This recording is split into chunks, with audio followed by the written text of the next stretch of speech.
Este es México. En los últimos años, ha vivido graves escenarios de violencia que han dejado miles y miles de muertos y desaparecidos. El último escenario grave sucedió en Oaxaca, al sur del país.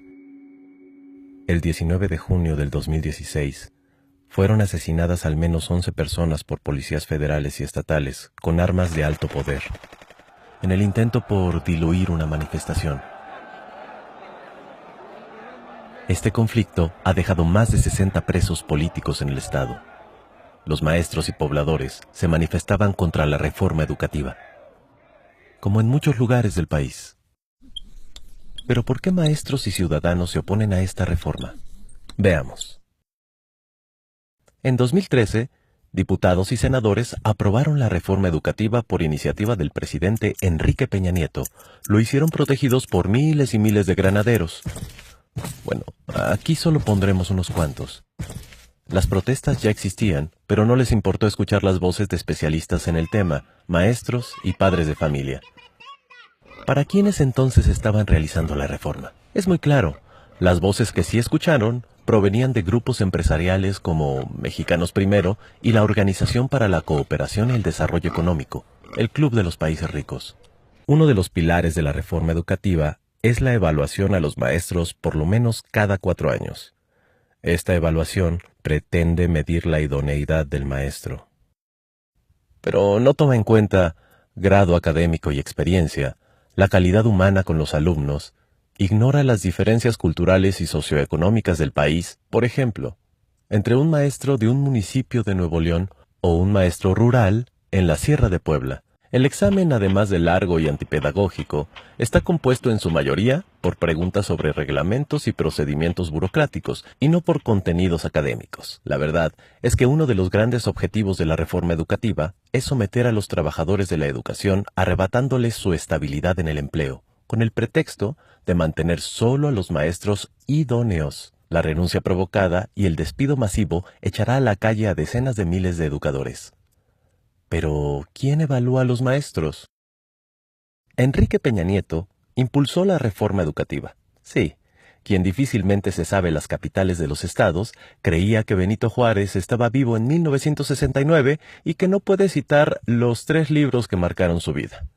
Este hombre, preocupado por la educación, tiene la facultad de nombrar al Consejo Directivo del Instituto Nacional de Evaluación Educativa. El INE, que evalúa a los maestros, es opaco y propenso a la corrupción. La evaluación que aplicará permitirá controlar y vigilar a los maestros al decidir su permanencia en el empleo.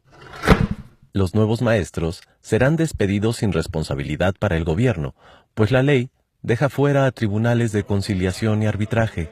Es decir, nadie podrá defender a los trabajadores de la educación que ya no contarán con los elementos más básicos de protección laboral. ¿A quién pretende controlar la reforma?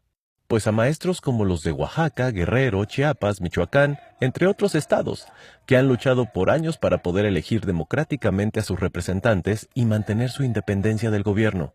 Ellos se organizan en la Coordinadora Nacional de Trabajadores de la Educación, la CENTE, con C, y que por supuesto se oponen a la reforma. Es la disidencia del Sindicato Nacional de Trabajadores de la Educación, el CENTE, con S. Por años, la cúpula de este sindicato ha sido un aliado cercano de los gobiernos, llegando al grado de ser una agencia de fraude electoral. Este sector es el que más ha participado en venta de plazas, corrupción y fraudes. Su exlideresa hoy está presa. Este gremio, como es obvio, sí está de acuerdo con la reforma educativa. Los maestros de la CENTE se oponen porque además abre las puertas a la privatización de la educación pública. Esta reforma plantea la autonomía de gestión.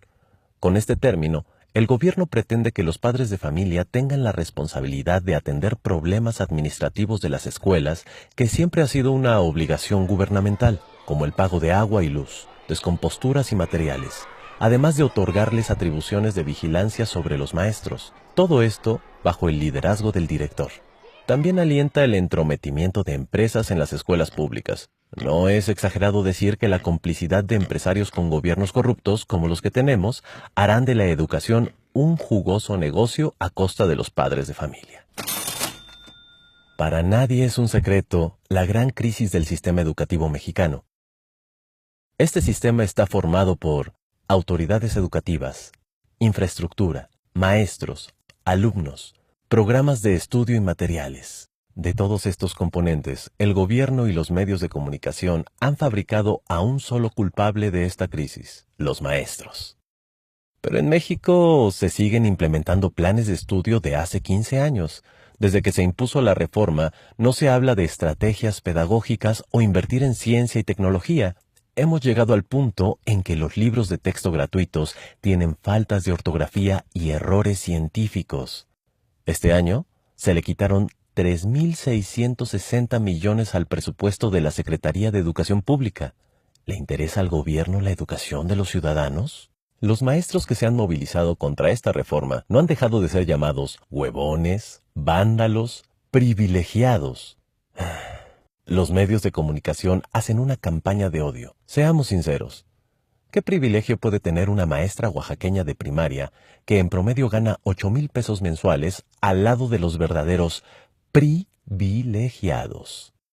Muchos mexicanos no tenemos estabilidad laboral, seguridad social, jubilación, vacaciones, ya no se diga aguinaldo. Nos molesta la lucha de los maestros, pero la precariedad laboral no tiene que ser generalizada. En lugar de oponerte a los maestros en lucha, quizás sería buena idea recobrar juntos los derechos que nos han quitado. En conclusión, la reforma educativa es una contrarreforma porque nos regresa al pasado. No es educativa, pues no intenta mejorar la educación. Es una triste ley que lesiona el derecho de los maestros y abre las puertas a la privatización. Por eso digo, yo estoy con los maestros.